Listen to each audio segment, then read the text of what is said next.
Friends good morning అండి. Welcome back to my channel. అందరూ ఎలా ఉన్నారండి? నేనైతే చాలా చాలా చాలా బాగున్నాను. మీరు కూడా బాగుండాలని ఆశిస్తున్నాను. అందరూ బాగుండాలి, అందులో మనం ఉండాలని కోరుకుంటూ మీ కవిత. ఈరోజు వీడియో ఏంటంటే వినాయక చవితి రోజు అనమాట. అందరికీ కూడా వినాయక చవితి శుభాకాంక్షలు అండి. ఇదిగోండి ఈ యొక్క విగ్రహాలన్నింటిని అయితే పీతాంబర పెట్టి నీట్గా క్లీన్ చేసుకున్నాను. అభిషేకం చేసుకోవాలి. ఫొటోస్ అన్నీ కూడా నీట్గా చేసుకొని బొట్లు పెట్టేసుకున్నాను. అలంకరణ అయితే చేసేసుకున్నాను. తర్వాత మనకి పూజకు కావాల్సినటువంటి దీపాలు అవన్నీ అయితే కడుక్కోవడం జరిగింది, తుడుచుకున్నాను. తర్వాత డెకరేషన్ కోసం అని నేను మన చెట్టుకున్నటువంటి బాదం ఆకులు అయితే తీసుకొచ్చుకొని కడిగి పెట్టుకున్నాను. కొంతవరకు అయితే వాటర్ పై దీన్ని తుడిచేసుకున్నాము. తర్వాత పూజకు కావాల్సినటువంటి పత్రి ఉంటుంది కదా, ఆ పత్రి కూడా సిద్ధం చేసుకున్నాను. దానికి కావాల్సినటువంటి మనము కంకి పెడతాము. తర్వాత తుమ్మికూర, చింతకాయ పెడతాం కదా, ఊనగాయ అంటాం, అవన్నీ అయితే సిద్ధం చేసుకున్నాను. ఇప్పుడైతే నేను ఇక్కడ పెట్టుకుంటాను వినాయకుడి యొక్క విగ్రహాన్ని. అయితే ఇక్కడ నేను ఎలా అలంకరణ చేసుకుంటానని చూపిస్తాను. మనకి అరటి ఆకులతో చేస్తారు కదా, అరటి ఆకులు అయితే అందరికీ అవైలబుల్గా ఉండవు. మన దగ్గర ఉన్నటువంటి ఆకులతో ఈజీగానైతే డెకరేట్ చేసుకోవచ్చు. ప్రతి ఆకును ఇదిగోండి ఇక్కడ వరకు కట్ చేసుకుందాం. ఈ యొక్క కాడ ఉంది చూడండి, అది ఉండడం వల్ల నెక్స్ట్ పెట్టింది ఆగదు. ఫస్ట్ అయితే మనం దీన్ని క్లాత్తో తూడ్చేసి ఇక్కడ వరకు అయితే కట్ చేసుకుందాం. ఇదిగోండి ఇక్కడ మనము ఈ యొక్క క్లాత్తోనైతే ఇవన్నింటినీ తూడ్చేసుకుంటే వాటిపైనటువంటి ఆ యొక్క ఆకులపైన వాటర్ మరకలైనటువంటి ఉండకుండా ఆకులు అయితే నీట్గా కనిపిస్తాయి. ఇలా ప్రతి ఆకును తూడ్చేసుకొని ఫ్రంట్ బ్యాక్ తూడ్చేసుకొని మనం అంటించకముందే తూడ్చుకోవాలి, అప్పుడే నీట్గా ఉంటుంది. ఇలా ప్రతి దాన్ని ఇలా తీసేసి పక్కన పెట్టేసుకుందాము. ఏంటంటే అన్నీ సేమ్ సైజు రాలేవు అనమాట. అందుకోసమని నేను ఏం చేశానంటే ఉన్న వాటిలో కొంచెం పెద్దగా ఉన్నవి అయితే తీసుకున్నాను. ఆ తీసుకున్న వాటిలో మనకి ఏవి బెస్ట్ అనిపిస్తే అవి వాడుకొని పైన పెద్దగా ఉన్నవి, చిన్నగా ఉన్నవి కింద వినాయకుడి కింద వేయడం కోసం పెట్టుకోవచ్చు అనమాట. ఎందుకంటే పచ్చటి ఆకుల మధ్యలో వినాయకుని పెట్టుకుంటే మనకి చాలా మంచిగా అనిపిస్తుంది. అందుకోసమని ఇలా అన్నింటిని ఒకసారి తూడ్చుకుంటూ చాలానే తీసుకొచ్చాను ఆకులు.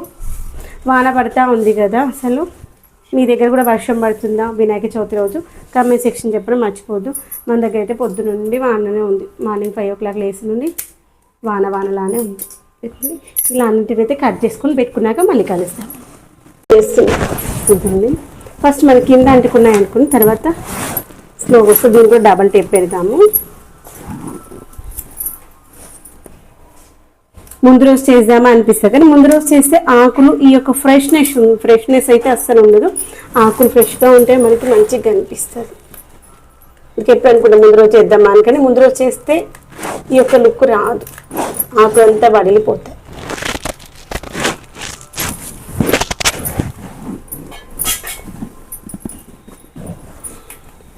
దీనిలోనే ఇక్కడ కార్నర్లో పెట్టేసుకుందాం. ఇలాగ 2 సార్లు అనిపిస్తూ ఉంటే అవి స్టిక్ అయిపోతాయి.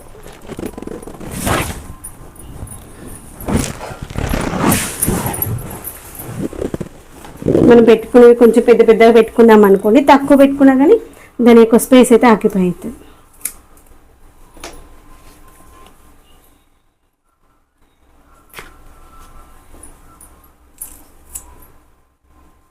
చిన్నోట్లు వేసినావా?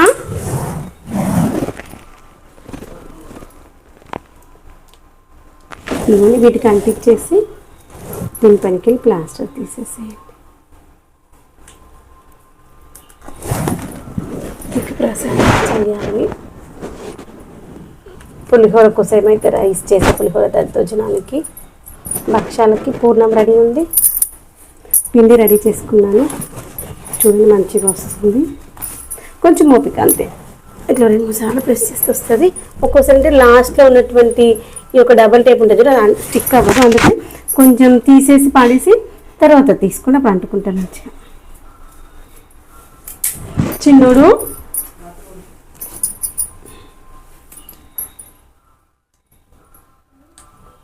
చిన్నోడు ఫ్యాన్ ఏమన్నా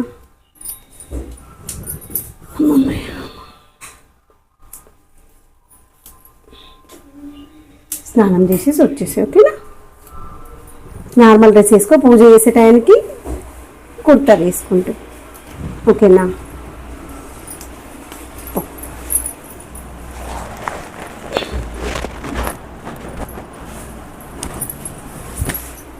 ఇవన్నీ చూసారా, ఇలానైతే అంటించేసిన అంటుకుంటున్నాయి.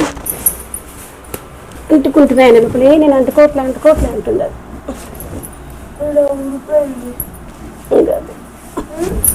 చేస్తే అట్లనే ప్రెస్ చేస్తూ ఉంటే మెల్లగా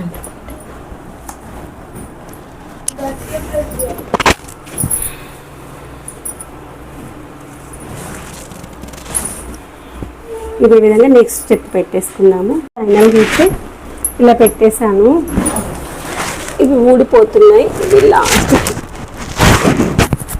లాస్ట్కి విప్పాలని చూద్దాం అనుకుని పక్కన పెట్టేశాను. కింద కూడా దీన్ని కూడా లాస్ట్కి చూద్దాంలేండి. పని కింద కూడా మంచిగా ఆకులు వేసేసాను. ఇదిగోండి కింద నిండుగా ఆకులు వేసాను. మన గణనాథుని తీసుకొచ్చాం కదా,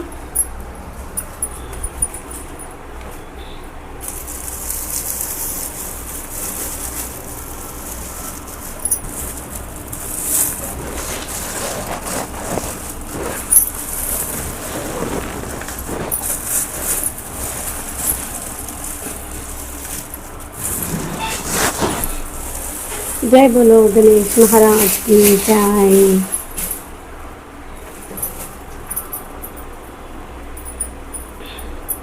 సరే మనము ఒక క్లాత్తో, ఇదైతే దేవుని తుడిచే క్లాత్ అన్నమాట.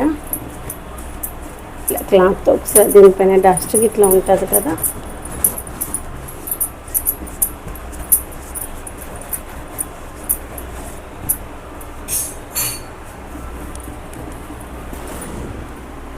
ఎంతో అందంగా ఉన్నారు కదా గణనాథుడు.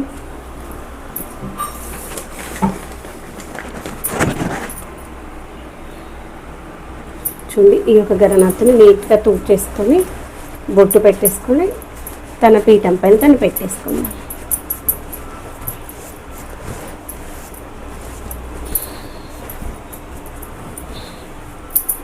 తర్వాత గంధము బొట్టుతో అలంకరణ చేసుకుందాము.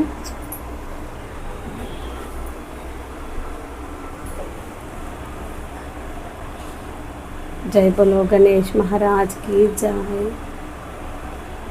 జీవితంలో మనకున్నటువంటి కష్టాలు బాధలు తీర్చేటువంటి ఈ యొక్క భగవంతుని మనస్ఫూర్తిగా కోరుకుంటే ఏదైనా జరిగిపోతుంది. విఘ్నాలన్నీ తొలగించేటువంటి విఘ్నరాజులు.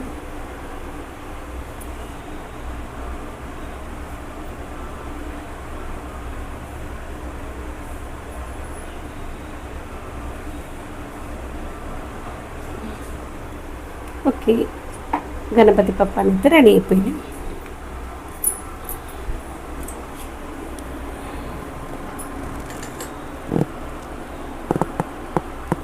తన స్థానంలోకి తీసుకొచ్చి పెట్టేస్తాం.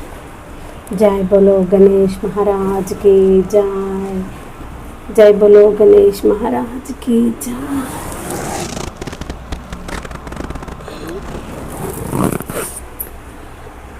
ఇక్కడ మన బుజ్జి గణపయ్యని పెట్టుకున్నాము, తోడు వినాయకుడిని. నాకు అలా ఇష్టం అన్నమాట. పెద్ద వినాయకుడి పక్కన బుజ్జి వినాయకుడు. ఈ వినాయకుడు రోజు మన ఇంట్లో పూజలు చేయడానికి పెట్టేటువంటి గణనాథుడు. మా ఆయనకి ఇష్టమైనటువంటి దేవుడు అన్నమాట. అన్ని పండుగలలో వినాయక చవితి అంటే చాలా ఇష్టం.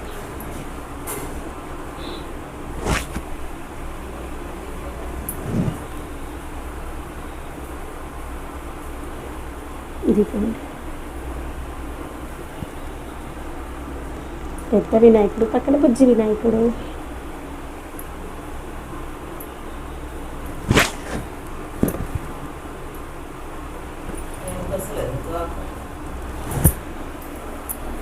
ఇలా పెట్టేసుకున్నాము.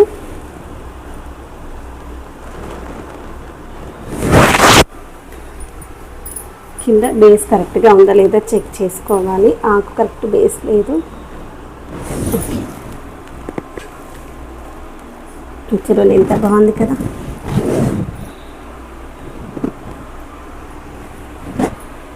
ఇది కూడా ఒక కళ అనిపిస్తుంది. వినాయకుడిని మనము తయారు చేసుకోవడంతో పాటు వాటికి వేసే పెయింట్తో వాటి యొక్క లుక్ మంచిగా అనిపిస్తుంది కదా.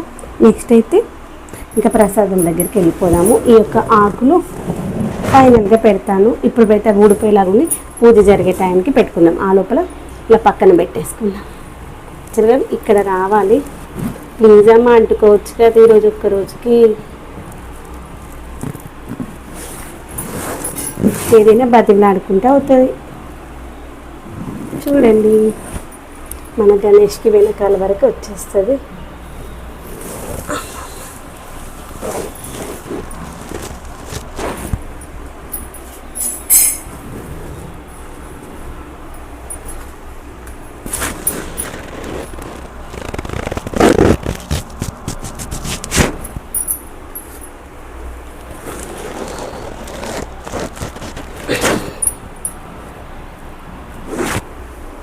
ఫినిష్. ఇంకా తీసుకునే లోపల అది కూడా ఫినిష్ అయిపోతుంది. దానికి ఇంకొకటి పెట్టేస్తాంలేండి.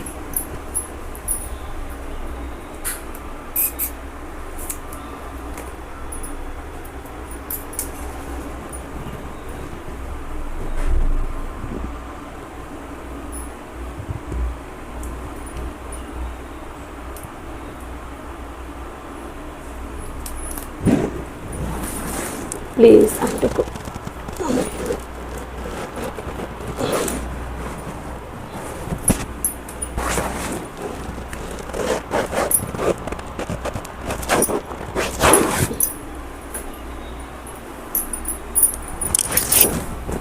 తర్వాత ప్రసాదం చేసుకున్నాం. ఇక్కడ ఉన్నటువంటి ఈ యొక్క పేపర్ వేస్టేజ్ అంతా తీసేసి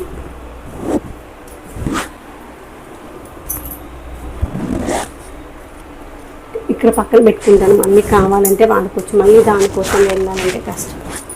ప్రసాదాలు చేసుకున్నాం.